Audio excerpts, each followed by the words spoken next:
Radio Publique Africaine.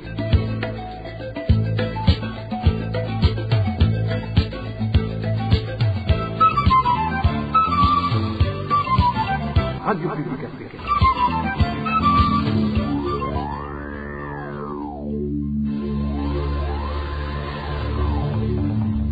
C'est le moment de suivre le journal parlé en français.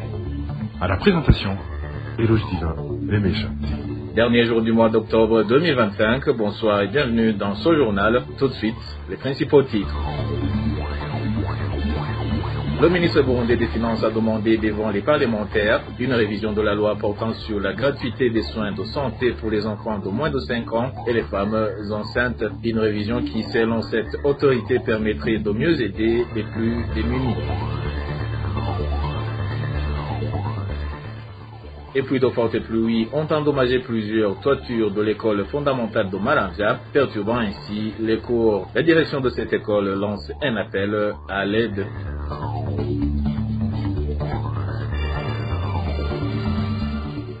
Et enfin, l'association Aluchoto appelle au gouvernement burundais à corriger certaines inégalités dans le projet de loi sur les familles, notamment en faveur des filles non mariées. Voilà pour les titres, le développement dans quelques instants.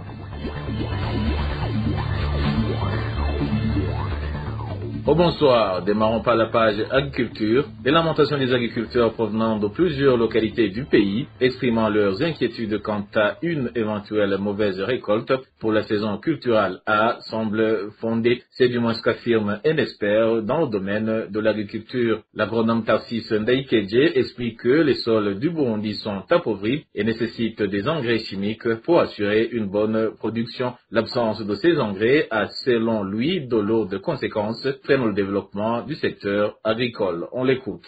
La saison commence avec le mois de septembre et termine avec le mois de décembre. Nous sommes maintenant à la fin du mois d'octobre, ce qui montre que le retard de distribution d'engrais est considérable, ce qui va causer un rendement insuffisant aux agriculteurs.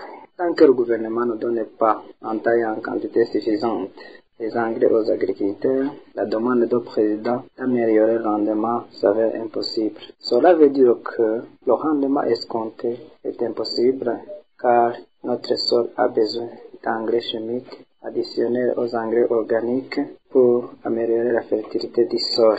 Les agriculteurs ont besoin aussi d'encadrement, notamment des techniciens agricoles qui aident à l'application des engrais, hérités biologiques et même chimiques en cas de maladie. Cet expert dans le domaine de l'agriculture appelle les responsables du dit secteur à se rapprocher des populations afin de leur fournir des engrais à temps, lutter contre les mauvaises herbes et les maladies qui attaquent les cultures dans le but d'atteindre l'objectif d'une production agricole accrue. Encore une fois, on écoute l'agronome Tarsis Ndaikeje.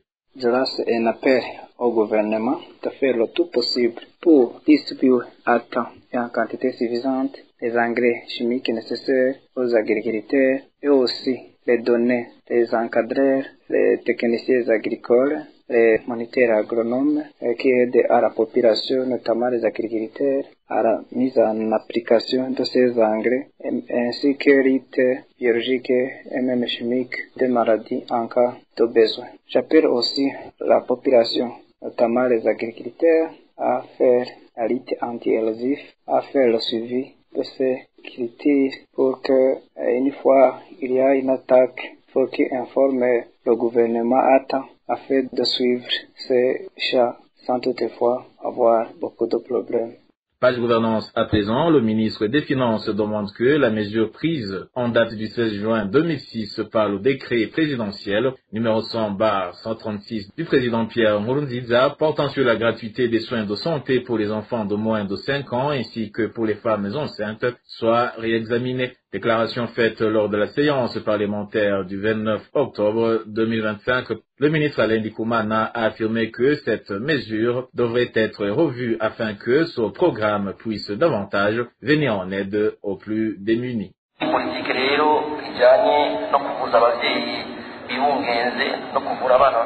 La politique relative à la gratuité des soins pour les femmes enceintes et pour les enfants de moins de 5 ans coûte également très cher. Vous savez bien qu'actuellement, nous avons une population très jeune qui entraîne des dépenses considérables. Et pourquoi je voulais en parler? Cette politique de soins gratuits pour les enfants devrait être révisée, car dans bien des cas, ce programme devrait principalement bénéficier à ceux qui n'ont pas les moyens de se faire soigner. Mais à l'heure actuelle, permettez-moi de le dire, en tant que ministre, je ne pense pas que ma femme a besoin d'accoucher gratuitement. Je ne dis pas cela parce que je dispose de plus de moyens que les autres, mais parce que je ne vois pas pourquoi l'enfant d'un chef d'État ou celui d'un ministre devrait bénéficier d'une gratuité qui, à l'origine, visait à soutenir les personnes vulnérables pour qu'elles puissent accéder aux soins de santé. C'est précisément ce genre de problème que nous évoquons. Je pense donc qu'il faut revoir cette politique chaque année, car elle engendre d'importantes dépenses. Le plus regrettable, c'est que ces fonds sont souvent mal utilisés, sans véritable transparence. Nous parlons ici des faits qui se sont produits depuis 2022, 2023 et 2024. Si vous demandez aux hôpitaux de fournir des factures pour les détails concernant les bénéficiaires des soins, vous vous rendez compte qu'il s'agit d'un problème sérieux. Cela demande donc une réflexion approfondie.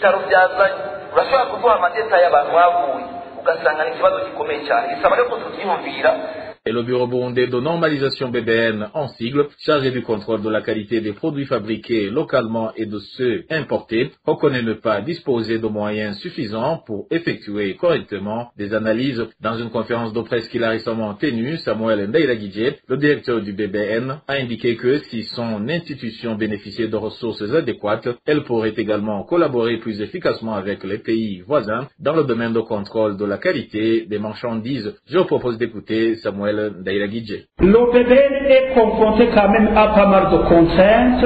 Volet normalisation. Il y a un nombre limité de normes nationales élaborées suite à l'insuffisance des moyens matériels et financiers. Il y a 17 déjà normes que nous avons déjà élaborées. Des normes nationales, les autres, on adopte des normes régionales ou internationales. Il y a aussi un manque de moyens financiers pour la participation dans des réunions d'harmonisation des normes au niveau régional et international. Ça, vous le savez bien que la plupart des fois aussi, ce n'est pas nous seuls qui avons de ces difficultés-là. Suite au manque quand même de fonds, il y a tellement aussi des réunions auxquelles la plupart des institutions aussi ont participé. Vous le savez bien si je ne vous apprends rien. Il y a aussi manque de moyens suffisants pour procéder à la vulgarisation et à la sensibilisation des parties prenantes et des consommateurs sur les normes harmonisées, élaborées et adoptées. Dernièrement, ce qui concerne la normalisation, je vous dirais qu'il y a aussi non-adhésion du BBN dans certains organismes régionaux et internationaux de normalisation et de métrologie afin d'avoir régulièrement l'accès à leurs normes suite au manque de contributions exigées. L'essentiel, c'est qu'on est à l'œuvre pour que ça aille bien. Deuxième contrainte, c'est le volet métrologie. Côté métrologie, il y a l'insuffisance de laboratoires d'essai qui fait que la plupart des produits commercialisés au Burundi ne soient pas préalablement analysés. Et concernant les consommateurs de certaines boissons fortement alcoolisées qui en subissent les effets, le directeur du BBN a tenu à préciser que cela est dû à une consommation excessive. RPA. Poursuivons ce journal par la page Société. De fortes pluies accompagnées de vents violents ont causé d'importants dégâts, notamment l'endommagement de plusieurs toitures à l'école fondamentale de Maramvya, en zone Mutimboudi. Nous sommes en commune Nahangwa, province de Bujumbura. La direction de cette école lance un appel aux bienfaiteurs pour leur venir en aide, surtout en ce moment où les élèves ne peuvent plus suivre correctement les cours. Emmanuel Baïchimier nous en dit plus. La pluie accompagnée de vents violents a causé d'importants dégâts à l'école fondamentale de Maramvya, située dans le quartier Samariro, zone Mutimbuzi, commune Nahangwa. Enseignants comme parents d'élèves sont en grande inquiétude. Les pluies accompagnées de vents violents ont détruit 11 salles de classe. 3 autres ont été gravement endommagées et 5 ont été complètement ravagées, leurs toitures ayant été entièrement arrachées. Actuellement, les élèves n'étudient pas dans de bonnes conditions. Le directeur de l'école affirme avoir signalé le problème au ministère de l'Éducation, mais ils attendent toujours une réponse. À ce jour, les élèves ne suivent pas les cours convenablement à cause de ces dégâts. En raison de la forte chaleur, ils ne peuvent pas entrer dans les classes car celles-ci sont détruites. Il n'y a ni banc ni toiture. C'est un véritable problème. Les enseignants de l'école ainsi que les habitants de la localité lancent un appel aux bienfaiteurs et à l'État afin qu'ils fassent tout leur possible pour reconstruire les infrastructures endommagées afin que les enfants puissent reprendre les cours normalement. Nous n'avons pas pu joindre les responsables de l'éducation en commune Nahangwa pour recueillir leurs réactions. Alors qu'un nouveau projet de loi sur la famille et le mariage est en cours de préparation, l'association Aluchoto, qui lutte contre le chômage et les violences faites aux êtres humains, appelle le gouvernement à y inclure des dispositions précises garantissant aux filles non mariées le droit d'hériter au même titre que les garçons. C'est ce qu'a déclaré Vianney Ndaïsaba, coordinateur de l'association Aluchoto, lors d'une conférence de presse tenue ce jeudi. Il a également indiqué que la loi actuellement en vigueur exclut encore cette catégorie de filles. Écoutons Vianney Ndaïsaba. Au sein de Aluchoto, nous proposons que dans la nouvelle loi en cours d'élaboration soient inclus des articles donnant aux filles qui n'ont pas eu la chance de quitter les domiciles familiaux pour aller fonder leur foyer les droits de succession, d'héritage sur les biens familiaux. Pour étayer notre argument, l'Aluchoto s'appuie sur les résultats préliminaires du recensement général de la population, de l'agriculture et de l'élevage au Burundi, édition 2024, qui montre que la population totale du Burundi est estimée à 12 332 788 habitants. La répartition par sexe a montré que les hommes sont estimés à 37,8%, alors que les femmes sont de 72,2%. Ces chiffres montrent une légère prédominance des femmes de 4,4%. Au sein de l'Aluchoto, nous remarquons que ce déséquilibre démographique entraîne une concurrence acquise pour les partenaires masculins. Ce qui rend plus difficile, 650 filles à trouver des époux et sont obligés de rester dans les enclos familiaux inférieurs et que ces femmes sans époux sont aujourd'hui plus vulnérables à la pauvreté, à l'exclusion sociale, ce qui peut avoir des conséquences à long terme sur le bien-être. Et Vianney Ndaïsaba de plaider également pour l'adoption d'une loi qui donnerait aux parents le droit de bénéficier directement des biens obtenus grâce à leurs enfants sans devoir signer de documents administratifs contraignants.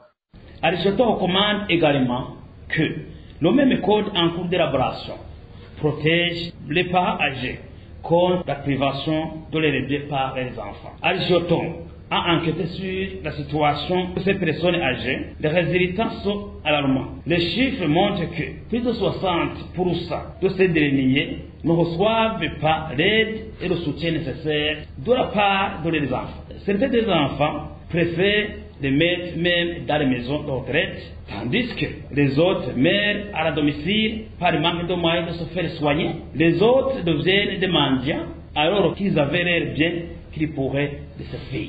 Pour terminer, nous les appelons les décideurs politiques et les législateurs à prendre des mesures concrètes pour élaborer des réformes qui répondent aux besoins et aux aspirations de l'ensemble de la société burundaise en tenant compte des principes et des réformes créés ensemble. Nous pouvons créer un code de personnes et de familles qui soit véritable outil de justice, d'égalité et de protection des droits humains pour tous et un avenir meilleur pour les générations futures. Et dernière nouvelle de ce journal, les habitants de la ville d'Ongodi en province de Outagnelela se lamentent de l'insalubrité croissante qui se remarque au niveau de différents quartiers. Ils dénoncent également la fermeture des toilettes publiques et le manque d'entretien de certains espaces, une situation qui les pousse à se soulager dans des lieux inappropriés. Les détails avec Eric Nyonzima. Dès que l'on s'approche de l'endroit situé près du camp militaire, le long de la route menant vers la province de Gitega, non loin de ce qu'on appelle Zoom, une forte odeur se dégage à cause des personnes qui y urinent fréquemment. Les usagers de Sourier affirment qu'ils y urinent par contrainte, faute de toilettes publiques disponibles. Pourtant, dans le passé, l'administrateur de la province d'Ongozi avait conçu environ 6 toilettes publiques à différents endroits. Au terrain de sport de Muremera, près du bureau de l'état civil, le long de la route vers Gitega, à l'école Ngozi, près de la prison des femmes et dans le centre-ville. Aujourd'hui, toutes ces toilettes sont soit fermées, soit transformées en entrepôts ou utilisées comme lieu de lavage des motos. Les habitants affirment qu'aucune de ces installations n'est actuellement fonctionnelle, bien que les autorités continuent de mettre en garde les citoyens qui urinent dans ces lieux inappropriés. Rien n'a encore changé.